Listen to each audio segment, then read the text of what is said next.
In this particular session, let us try and understand the difference between the southwest monsoons as well as the northeast monsoons.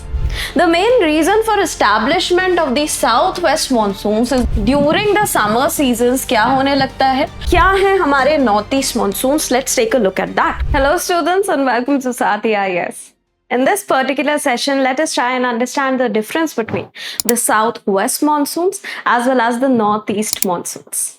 Let's first start with southwest monsoons. Now these southwest monsoons, these are the lifeline of India. ये India की lifeline है. India में 75% of rainfall ये होती है south west monsoons की वजह से. ये कैसे एस्टैब्लिश होते हैं? Let's take a look at that. The main reason for establishment of the southwest monsoons is the shift of ITCZ. जो intertropical convergence zone है, ये आप सबको पता है कि with the apparent position of sun, जो हमारे pressure belts हैं move करते रहते हैं, और उसकी वजह से हमारा ITCZ जो है वो भी move करता रहता है. Now during the summer seasons क्या होने लगता है, जो हमारा sun है ये धीरे धीरे towards the Tropic of Cancer move करना स्टार्ट कर चुका रहता है. Now because of that maximum sunlight हमारे नदर्न हेमिस्फेयर में पड़ती है, ना कि इक्वेटर पे, जिसकी वजह से जो हमारा ITCZ है ये भी अब शिफ्ट करने लगता है towards the northern hemisphere. Now shift की वजह से क्या होता है, जो हमारी ट्रेड विंड्स रहती है, हमारी ट्रेड विंड्स नदर्न हेमिस्फेयर में तो सिंपली इसी डायरेक्शन में मूव करती हैं, बट सदर्न हेमिस्फेयर में उनका मूवमेंट जो है थोड़ा चेंज हो जाता है. अब सदर्न हेमिस्फेयर में ये जो सब ट्रॉपिकल हाई प्रेशर है, यहां से ये विंड्स ओरिजिनेट करती हैं, ये इक्वेटर पे आके कन्वर्ज करना चाहती हैं, बट ITCZ मूव कर चुका है.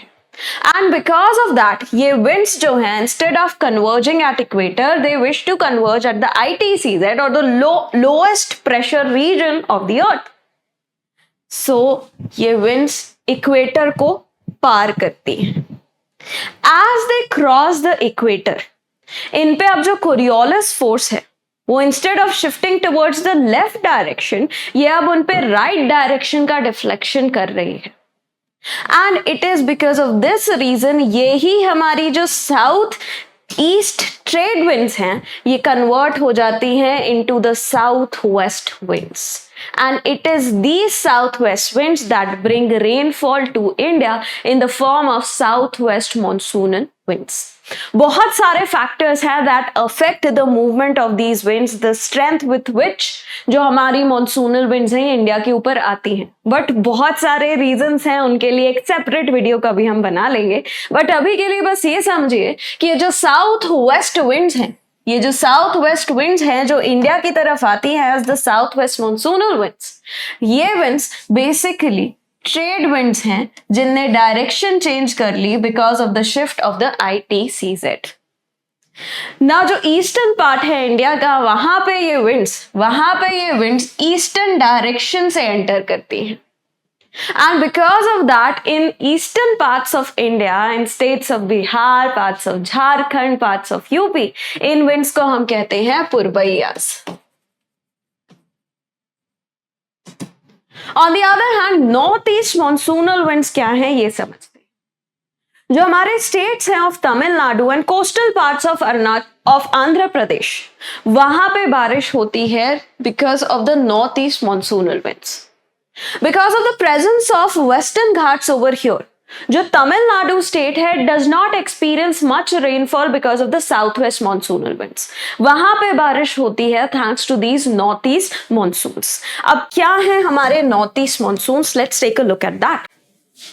This is Indian Peninsula. यहाँ पे we have Bengal, we have Bangladesh, then here we have Myanmar and the other countries.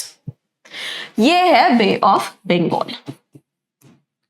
Now during the retreating monsoon season, अब जो ITCZ है धीरे धीरे इंडिया के ऊपर से it starts to retreat. The ITCZ, which at the peak of its northern hemisphere shift, it is around 25 degree north latitude पे, it has now started to shift below it. Now जैसे जैसे नीचे shift होने लगता है, अब India के ऊपर जो नॉर्थ ईस्ट ट्रेड विंड्स हैं वो रीस्टैब्लिश होने लगती हैं. These northeast trade winds they start to re-establish over India, and for most of the parts of India ये जो winds हैं ये offshore winds हैं. That means they are moving from land towards the ocean. However, for the coastal parts of Andhra Pradesh as well as the state of Tamil Nadu, ये जो winds हैं, ये जो north east trade winds हैं,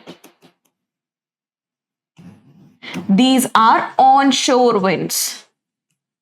So for coastal Andhra Pradesh, Tamil Nadu, क्योंकि ये winds onshore winds हैं, ये बे ऑफ बंगाल से मॉइस्चर लेके लैंड की तरफ आ रही हैं. That's why these winds they cause rainfall.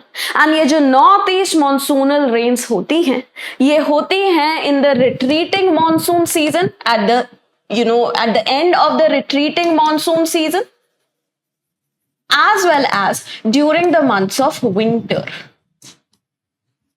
So in seasons में जो हमारे states हैं, जो ये southern states हैं दो, that is Tamil Nadu and coastal Andhra Pradesh, they experience rainfall. जबकि जो बाकी इंडिया रहता है, except some states in northwestern parts of India which are experiencing rainfall due to the western disturbances, बाकी India में कुछ rainfall नहीं होती है.